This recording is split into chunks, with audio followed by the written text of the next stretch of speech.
दरवाजे की घंटी बजते ही मिताली की आंखों में चमक आ गई।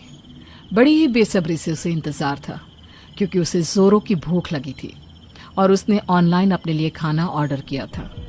दरवाजे की घंटी सुनते ही मिताली दौड़कर दरवाजे की तरफ भागी और अगले ही पल जब उसने दरवाजा खोला, सामने खड़े हुए डिलीवरी बॉय का चेहरा देखकर एक पल के लिए मिताली घबरा गई। उसके चेहरे पर मास्क था और उसकी आंखें बेहद खतरनाक लग रही थी।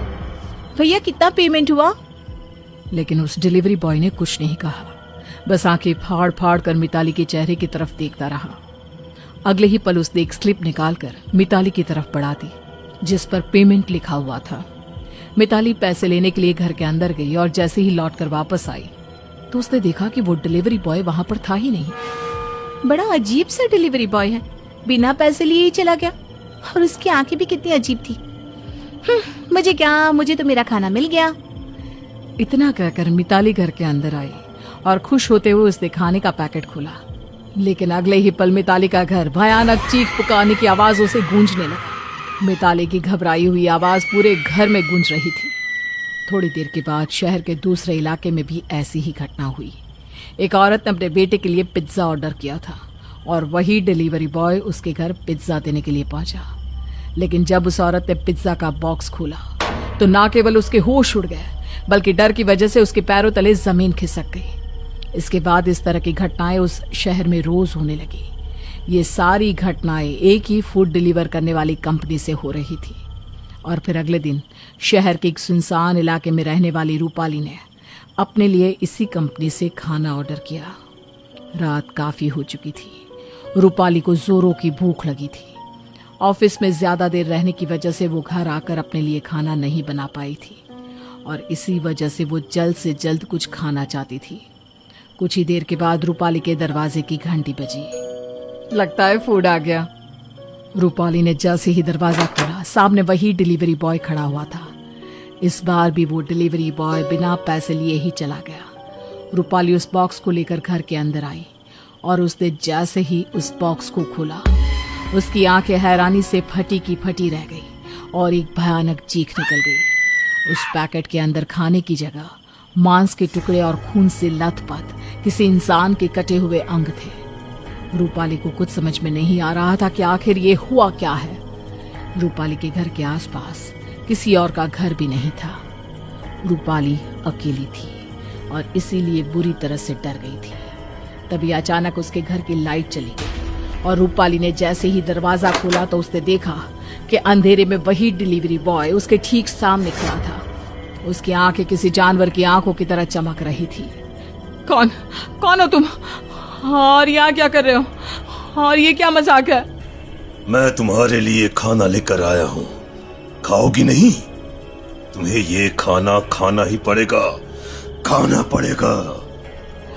आखिर कौन हो तुम? जाओ यहाँ से, मुझे क्यों परेशान कर रहे हो? मैंने क्या बिगाड़ा है तुम्हारा? इतना कहकर रूपाली वहां से भागने की कोशिश करती है, लेकिन वो डिलीवरी बॉय उसके पीछे पीछे भागता है। भागते भागते रूपाली एक जगह गिर जाती है और गिरकर बेहोश हो जाती है। अगली सुबह जब रूपाली को होश आता है तो वो एक हॉस्पिटल के अंदर थी। क्या हुआ था मुझे? मैं यहाँ कैसे आई? जी, कल रात को कुछ लोग आपको इस हॉस्पिटल में एडमिट करवा के गए थे। आप बेहोश थी, पूरी रात आपको होश नहीं आया। डॉक्टर ने पुलिस को भी बुला लिया था। क्या आप मुझे बता सकते हैं आपके साथ क्या हुआ था? इंस्पेक्टर साहब, झटपट फूड कंपनी से अपने लिए खाना ऑर्डर किया था मैंने, लेकिन वो डिलीवरी बॉय खाने की जगह अजीब अजीब चीजें देकर गया था। मांस के टुकड़े, खून और पता नहीं क्या क्या। इस तरह की शिकायत पहले भी किसी ने करवाई थी, लेकिन उस पर कोई एक्शन नहीं लिया गया। मैं इस झटपट फूड कंपनी से बात करता हूँ।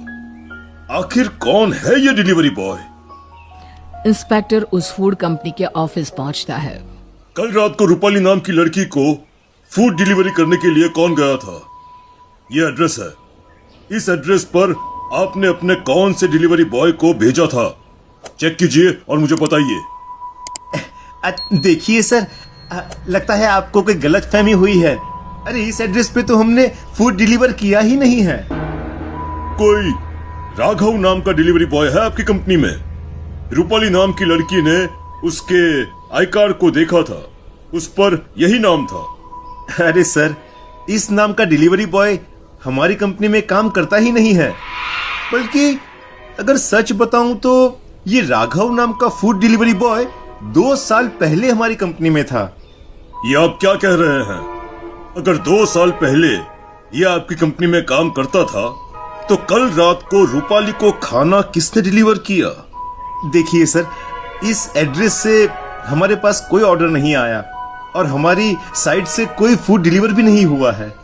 इसके बाद इंस्पेक्टर ने उन सारे लोगों से उस डिलीवरी बॉय के बारे में पूछा, लेकिन सब जगह से एक ही बात पता चली कि उन्हें इस एड्रेस पर से इस कंपनी ने कभी फूड डिलीवर किया ही नहीं था।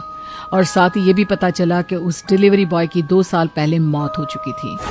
उधर रूपाली को हॉस्पिटल से डिस्चार्ज कर दिया गया था, वो अपने घर चली गई थी। अगली रात ठीक 12 बजे रूपाली के घर का दरवाजा कोई जोर जोर से पीट रहा था। इन आवाजों को सुनकर रूपाली पूरी तरह से घबरा रही थी। उसने दरवाजा खोले बिना ही कहा, कौन है वहां? अरे मैडम, मैं आपका खाना लेकर आया हूँ, गर्मा गर्म जायकेदार। दरवाजा खोलिए। क्यों कर रहे हो तुम मेरे साथ ऐसा? आखिर कौन हो तुम? पुलिस ने तुम्हारे बारे में पता किया था, तुम्हारी तो 2 साल पहले मौत हो चुकी है।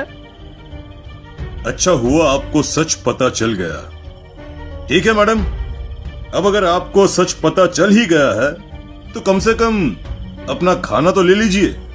नहीं, मुझे कुछ नहीं चाहिए, चले जाओ तुम यहाँ से। मैं ऐसे नहीं जा सकता, मुझे आपकी मदद चाहिए। लेकिन तुम्हें मुझसे चाहिए क्या? देखो, मैं बहुत डरी और घबराई हुई हूँ। चले जाओ यहाँ से, मैं तुम्हारी बातों में नहीं आने वाली।